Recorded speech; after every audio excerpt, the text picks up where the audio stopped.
Today, we are going to be talking about workflows and workflows from the angle of the client experience. So, workflows can actually make your life so much easier when it comes to automation and getting things done for your business. You don't have to always be present. So let's first define what is a workflow. So a workflow is the sequence of industrial, administrative, or other processes through which a piece of work passes from initiation to completion. And of course, that's the Oxford Dictionary, right? So basically, in business, what that means is when you start with a client or a customer, all the way into the end, what happens in between. And that's called a workflow. Now, some of this will be, like I said, will be automated. Some of this you'll have to handle. Some of this you'll delegate or anything like that. But at the end of the day, that process in between is a workflow. Now, inside of your workflow, you have certain processes that will help you, get from maybe from A to B, and then there's another process from B to C, and then moving forward. But the entire process is called a workflow. We're going to talk about this from the client experience, right? Because you can use workflows for many different aspects of your business. But in the big scheme of things, all of these workflows are intended, like I said, to duplicate yourself so you don't have to be present in every step if you don't have to be. So there are a couple apps out there that can definitely help you when it comes to creating workflows and managing workflows. And some of the apps that you want to pay attention to are project management type apps, right? So like Monday.com or anything like that. CRM. So CRM means customer relation management, right? So basically when a customer or client becomes a customer or client or is interested in becoming a customer or client with you, where do you house all of their information? And then it's not just like their contact information, but like business information. Why did they connect with you? Things like that. So anything like customer relations is housed in a CRM. Then you can also have a workflow in email lists, right? So for example, if you join one of my email lists, there's a series of emails that will automatically come to you that I don't have to be present in order for them to be sent to you. Like I'm not literally going in my inbox, typing them up, and then sending them to you. They're already there, and it's triggered by the fact of you signing up. So we'll kind of go through some of that a little bit more. But when you're creating workflows, there's a couple things that I want you to keep in mind, and that's what we're going to talk about today. So like I said, we're going to go to the client experience side of workflows. So something to think about is think of all the different stages that your clients go through. So for example, if they sign up with you, what happens next, right? And then what happens next? So if this, then this happens, right? So, just to get off of the initiation. So for example, with mine, if you make a payment, something is sent to you saying thank you, right? That's technically a process within a workflow. But I want you to think of the entire process. So basically this means you need to put yourself in the shoes of your client. When they start with you, what does that look like from start to finish? So what you're going to do is you're going to behave like one. I want you to go into your business, whether it's literally or if you just kind of think through it, but think of every step that your client will see from you, right? And then even think of like those, if they don't do this, what happens? Or if they do this, what happens? And so in workflows, those are called triggers, right? So if they do this, something is triggered. But say for example, if you use Shopify or something like that, an e-commerce type site, if I was one of your customers and I put something in my cart and I forgot, maybe I got super busy, right? I have 2 boys, so maybe I got super busy and I decided, I need to put my phone down for a second. After maybe a couple hours, do you have an email that is shot to me automatically that reminds me that I have something in my cart, right? So think of those as well. Like if I don't do something, what happens? So think of every possible situation that could go on with one of your clients. When you're going through each step, I want you to count how many steps do you have, right? Because if you have like 40 steps, you probably have a lot going on. You have too many things happening in between, or you're getting a little too detailed, right? There's something that's a little too detailed in your process, and you're thinking of way too many situations. So if this is the case where you're having too many steps, then you probably need to kind of shrink, which is that's something that I'm going to talk about next. You kind of need to shrink, and you force your clients to go through a certain streamline, right? So it's called guiding the client experience, right? So if you don't do something, I'm going to nudge you to come back, but I'm not going to take you down a whole nother road. Like I'm going to nudge you back to this one and put you back.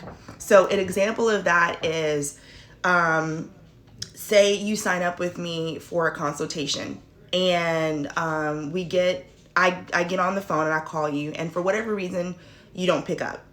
And I'm like, oh man, they missed our consultation, or even vice versa, like if something happens in my life and I missed your consultation, however it looks. So then I go into, my CRM and I trigger a different workflow, because I'm telling my CRM, you know what, something happened and we actually didn't do our consultation. So I need something else to happen. So that's part of a workflow that I have to be present, because I have to tell my CRM what happened. And so now the workflow, it jumps to the side for a little bit, and it tells you to reschedule with me, but then it comes right, the rest of that workflow is exactly the same as if you were a brand new client, right? So it's just one piece is different, but then I come back, right? So think of those type of steps if you have too many, like how can you consolidate and then bring back into the main one. So that was my next point is, can anything be deleted, altered, automated, or delegated? Okay, so let me give you a real life example with mine. So I use HoneyBook. I talk about HoneyBook all the time. And if HoneyBook is something that you're interested in, let me know and I'll put it in the caption when I post this. But within HoneyBook, you can get really detailed in your workflow, really detailed.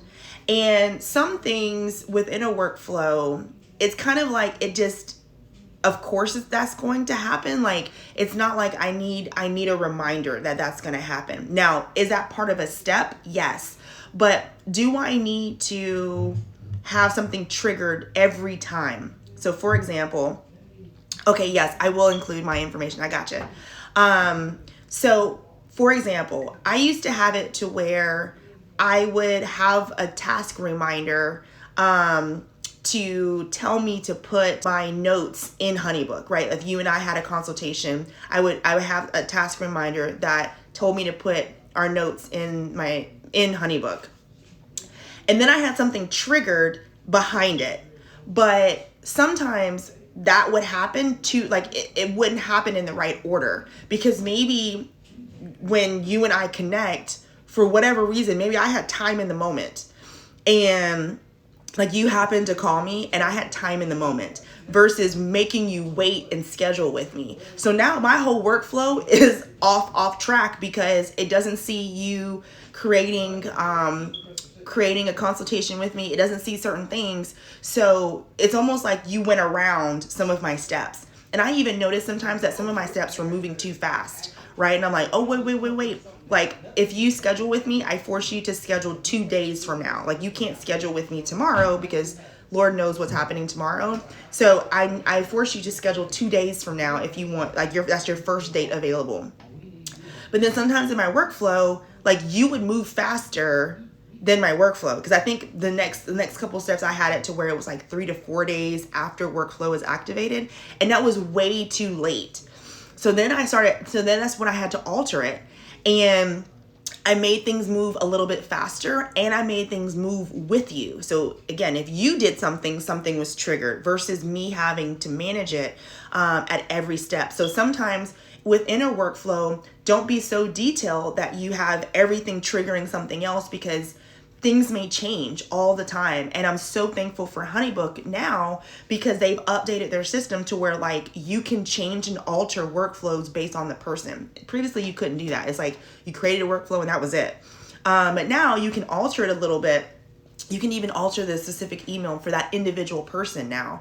I mean, it's so much better. And I'm assuming someone gave them that tidbit and that kind of encouraged them to change it, but it works so much better now. So now that I saw the update, I updated my workflows against that. I was like, oh my God, that's perfect. Let me put myself through the process one more time and see if there's something that I need to change, if I need to automate something else, or alter and delete it in any kind of way. So definitely, like, always I would say maybe every couple months, put yourself through the process until you really feel good about it. That goes into my next one, is where can you trim the fat, right? So similar to what I was just saying, like, I had too many things happening, but even for your client experience, like, are you sending too many emails? Ooh, like that was something that was my problem. I was sending too many emails. I was recently struggling with my workflows. It can be tricky. And one thing that I've done, Tamara, is I have another email address and I put myself through it, right? So like I acted like I was a client and I put myself through it. So I signed up through my other one and I just watched the workflow go. And I'm like, ooh, that went a little too fast. Or, oh, I didn't like how that was worded. That didn't really sound right. I think I know what I was trying to say and I altered it. So like that, when you go that way, where you literally put yourself through it, you'll see very quickly where you can trim the fat. So you're not so focused on every little detail. Trim the fat every time you can. Like, if you have 30 steps, can you cut 10%, right? And 10% would be 3 steps, right? Can you cut 10%? All right, so these 3 steps can go, and then maybe 60 days from now you do it again. All right, so now we're down to 27 steps. Can I trim 10 more percent, or whatever? Because another thing is, you always want to understand time is a problem. For a lot of us, time is the problem.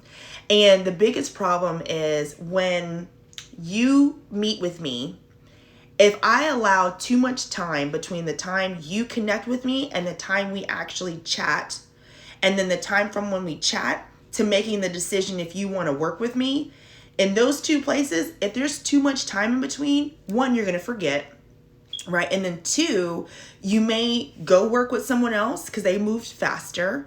Or 3, you talk yourself out of it. You're no longer interested in working with me because you're like, you know what? I can do this by myself. Vanessa gives enough tips on Instagram. I think I can do this by myself. I don't need her to literally do it for me, right? So you got to find ways to trim the fat, because you're also trimming time that's within that client experience, right? So like if you have a physical product, from the time they click on your link to the time it takes to buy the item, it needs to be quick. So for example, I had went on to some business on Instagram and she was advertising something. And I was like, ooh, I really want to check that out. When I clicked her link in her bio, I couldn't find it. Like, it was like I didn't understand where to find it. But had her link sent me, either 1, sent me straight to it, or 2, it was on the front page when I clicked on her link on her website, I would have bought it a lot faster. But what ended up happening? I was searching. I saw other things. And then I ended up being like, okay, what was I looking for again? And then I went back. And then by the time I hopped out of her link, I was like, you know what? I ain't got time. I'm not going to keep going. So that, again, eliminate time, eliminate fat anywhere that you can. All right. So another thing is when you're looking at your steps, how involved are you, right? How many things have to be triggered with you, or where do you have to be present in that workflow? So for example, I know I keep talking about like the beginning initiation, but unfortunately HoneyBook has not made it yet to where if you sign up with a consultation with me, that a certain workflow is triggered, which I kind of like as well, because it forces me to alter it based on the person, because maybe you and I had a conversation on Instagram, so something about it needs to change or whatever that ends up looking like. But say when you sign up with me for your first free consultation with me, I have to manually go in and trigger a specific workflow. So I obviously have several workflows happening inside of HoneyBook. And it's just based off of the particular person that I'm working in. So if you're brand new, like we have never spoken in our lives together, but somehow or another you found me and made the decision, you know what, yes, I would like to work with her, there is a workflow specifically for you. And so I have to manually trigger it. But the next, I want to say 4 steps that happen, I am not involved. I'm not involved. I don't have to be there. I literally don't have to show up again until our call. And so, like, I want to say about 4 things normally happen in between when you sign up, when it's triggered, and then when we have our first call. So it's like a thank you email. It's a questionnaire. It tells you about a questionnaire, and then it tells you about a brochure, and then you also get an email reminder. You get 2 email reminders of our consultation. So you get one the day before, and then you get one about an hour before our consultation. So that's really like 5 emails, but it's really the same one. But all of that happens without me. So when you're looking through your steps, how many things do you not have to be present? How many things can you automate? Now, if there's a way, if you happen to have a team and you can delegate some of these things. So if I had a team, what I would do is I would delegate someone to start the workflow, right? I would teach them, okay, based off of this criteria, you're the one that's going to start the workflow. So now I'm really not present, right? I'm really not showing up until our first phone call. And so then even later down the process, say you make the decision that you want to work with me, I send you a proposal. I'm no longer present again, right? So you get the email with the proposal, and then that also has an invoice attached to it, right? And then you make your first payment. Then another email is triggered, right? One, it says, thank you for your payment. I received it. But then also to schedule your first hour mastermind with me, right? So you schedule your mastermind with me. Then boom, that email comes back again of a reminder of our mastermind.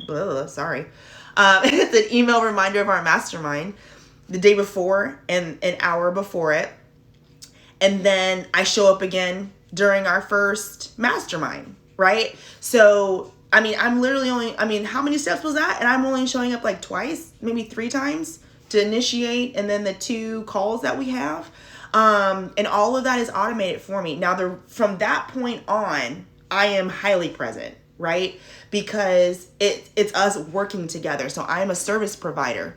So I'm having to literally be present in the rest of this process, because it's you and I are going back and forth talking designs, or you're giving me edits, or you're letting me know, oh, something has changed. Can I, have this type of template instead, or just moving through the process in any way.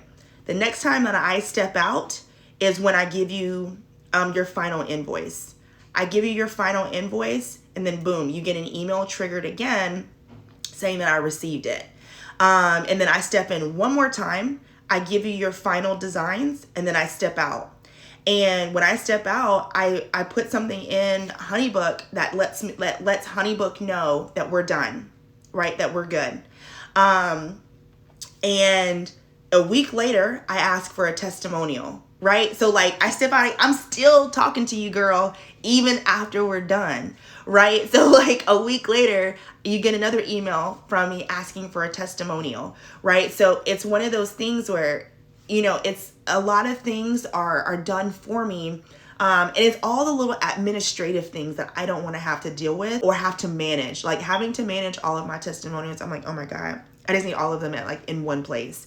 And I will forget to ask you because I'm probably already moving on to the next client. No shade to you, but it's like you and I are finished. So I want to make sure, I want to start keeping up with you on Instagram now and actually seeing you implement everything versus still having to pay attention to you in HoneyBook. I hope that makes sense to everybody. Let me see this. I have to run, but don't want to miss this. Please post if you can. Oh, thank you, thank you, thank you. Yes, I repost my lives every Tuesday. But if you want to see it first, I do send you the full live in my newsletter. So make sure to sign up for my newsletter, and you'll get it on Monday. You'll get the full version on Monday. So these are some of the things to think about. I think I gave you 5. And some of the things to think about when creating workflows. And I think it's something that, again, if you really make the decision to master this, so many things within your business can run very smoothly, very smoothly. So where are some areas where a workflow can be activated or automated, right?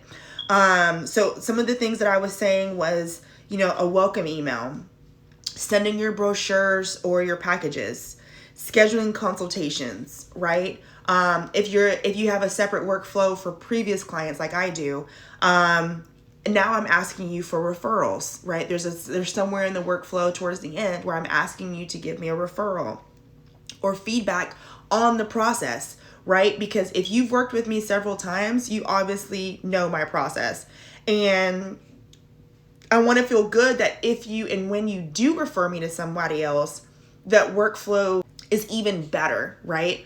So then I'm going to ask you like, hey, can you tell me like, where did it feel a little clunky, or, should have something moved faster? Like, can you tell me all of these things so I can just improve my process? Another place is for payments and invoices. And then, like I said, triggered activities. So, Shopify and Squarespace and Trello and all of these other places, they have many type of workflows that can happen for you, and they can get very detailed. I know the one with Trello, like if you're really into systems, Trello has a good one. Because it's like, if this happens, you move it here, and then this happens and you expire it. And then it can go in many different directions. But I mostly use Trello for like project management. But, these are some places where think about like where to have workflows, or like some activities within a workflow. Another part of workflows that you got to get comfortable with are templates. So this is the part that's going to get really annoying really fast. But I promise you, once you put the work in, it's going to benefit you in the long run. So have templates that are pre-made for every situation. And then as your business goes and you meet more clients, you meet more people, and new situations arrive, you'll continue to create or update your templates. But some of these templates can include emails, packages or brochures, responses. You can even have a template inside of Instagram. I made a reel previously showing you how to have I think they're called quick responses or quick reply or something like that. That's technically a template, right? So responses, cancellations, right? If there's something, if someone ends up having to cancel with you, do you already have a pre-made template? And there's so many other places that you can have templates, right? Like in HoneyBook, you can have pre-made contracts, pre-made invoices. When I give you your work, right? When I give you your final products, like that's a template, right? And these are all required essentially for your business. So you might as well take the time to put them together. So what I did was I kind of created a workflow like on paper, right? And quickly made the decision like, okay, these are the places that I need to create templates for. And so that's where my first set of templates were created for. And then as my business started evolving and growing, I recognized patterns, right, with many of my clients. And I'm like, okay, I'm not going to keep doing this. Like, I'm going to create a template for this. So I can just, in my emails, just scroll down to templates and then push a template and then maybe change a couple words, right? But even in your templates, you can put like, hey, and then insert client's first name, right? Like HoneyBook does that. So I don't have to type your name every time. Like I love you to death, but I don't have to type your name in. So, create, and not every template is going to be a part of your workflow, but it is going to be part of the client experience. So you got to have them. And you're not going to use every template for every customer or every client, but it's good to have them just in case. So a lot of the times you don't like, I love the ability to work from my phone when I'm out and about in life, right? So if something happens with one of my clients and I can't get to my computer right now, I love the fact that I have a template already like pre-created, and I can simply go into HoneyBook, hit template, and then boom, and it's ready to go. And I don't have to like completely stop my day to go get my computer, type it up, and then send it to them. I'm like doing it right now. Because again, we're kind of past the millennial era, but a lot of us adults are millennials, right? And we are popcorn kids. Like, we want things done right now. So again, you got to eliminate the time. So if a client reaches out to me and they have a question, I want to be able to respond very quickly. And if I have a template already, created, I literally don't have to genuinely think about it. I'm like, oh, I know what template they need. And so then I send them this template, and then I'm ready to go, and I'm back with my kids and my husband, or doing whatever that I'm doing. So templates can also be like a make or break for you. And then it also helps make sure that you don't miss certain things. So when you have templates, you have to recognize the patterns sometimes when it comes to your clients' experiences. And so if you're recognizing, oh man, everybody's asking me the same question, maybe I need to clarify this, or I need to make sure. For example, I was working with one of my clients, and she also happens to use HoneyBook. And we were kind of talking about HoneyBook and some of the things. And she was letting me know, like, a lot of my clients will sign or will fill out the contact form, but they won't schedule a consultation with me. Like, where am I missing it? And in her mind, it's like very clear on how to do it. So then we kind of walked through, and I'm like, well, you got to give people reminders, right? Versus having to literally text her link to each person, you have an email template that's already a reminder with it. Like, don't forget to blah, blah, blah, blah, blah.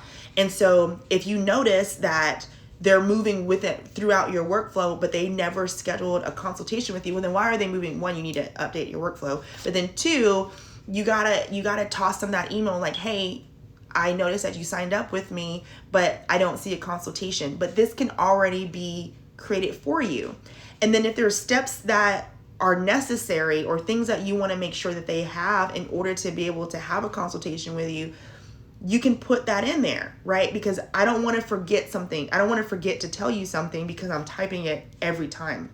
So templates can really help you with that. Another part of workflows can be task reminders. Now, task reminders can be great because one, the workflow can't move without you jumping in to complete this task, right? But if you have too many tasks in there, you'll have too many triggers, right? Too many things will try to keep moving, or it's going to be really hard to manage. You'll look extremely organized, right? Because you've thought everything through, but it's going to be too much to manage. Again, workflows are intended for you to be able to step out of process if you can. So having too many tasks involved, in order for it to trigger something else, like what if your client tosses you a curveball, right? And so there are some things in my workflow that I'm like, well, I don't want anything to change if this doesn't happen. Like I want the workflow to continue, so I'm taking out this task. So I think I had one in there that was like a reminder, did you schedule your consultation? Well, if you didn't schedule your consultation, then you're not going to get a workflow, right? So it's like, I'm not even going to trigger a workflow with you just simply because you sign up with me. You get a workflow triggered when you sign up for your consultation. So then I have an email I quickly send you and say, hey, don't forget to do this. And then if you just continue to not do it, then I'm going to assume that you don't want to work with me. But the whole point of you signing up was to schedule time with me. So it's kind of like, ooh, well, maybe now is not a good time. I'll circle back with you. And so then I'll create a task reminder, follow up with this girl in a week, right? But if you don't schedule, I don't want to put the task reminder to schedule or to ask you, did you schedule? Because you're not even going to get a workflow if you haven't scheduled. I hope that makes sense. But then other things of like, just simple reminders or activities for yourself, those should be separated. So let's talk about different workflows real quick. So there should be like a client experience workflow, and then there should be a workflow for your business. So of course, inside your business, a lot of things can be happening. So you may have several workflows happening. But one that's like manually managed, I need that to be something that's only for you. It's not something to where like your client will be affected if something changes within your business workflow. So for me, I have a workflow of like send draft 1, send draft 2, send proposal, send draft mastermind notes, send draft 1, send draft 2, and then final edits. Because I tell my clients, you only get 2 edits with me. So if you go past draft 2, then it's like, no, sister girl, like, let me just show you in the future, like what you can do. But remember, I only told you get 2 edits with me. So be very detailed. I mean, you get 2 edits per piece of content with me, but like I'm not going to change one piece of content like 100 times. You just need to tell me that you don't like it and that you want me to create something new. That's a totally different conversation. But constantly trying to put an edit in there, no, girlfriend, you get 2. So it keeps me in track there of like, okay, this item already received 2 edits, so no more.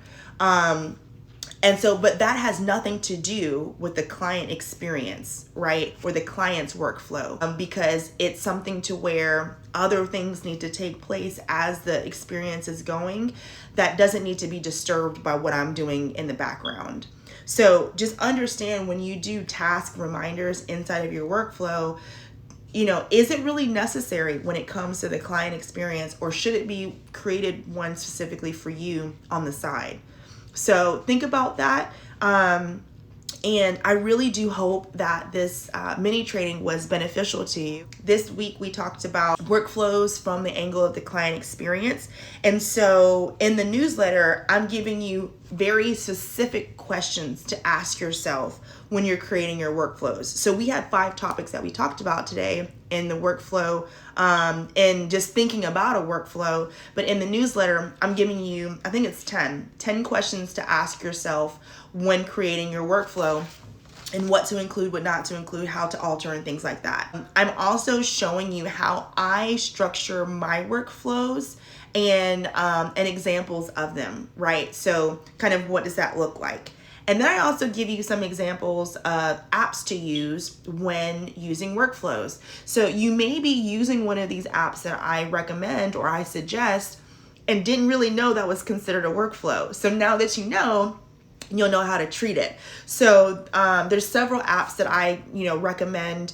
And of course, I was talking about HoneyBook later. So when I repost the live of this, I'll put it in there. But I also put HoneyBook in my newsletter if you decide to use it. Not only do you get the full live of what we're talking about today, but you're more than welcome to go back and look at previous mini trainings that we've had and really dive into those and then catch up to where we are today. So I give a lot of good free information, and because my goal is just to make sure that your business wins, especially on social media, because that's where we're all living now. So I hope this benefits you.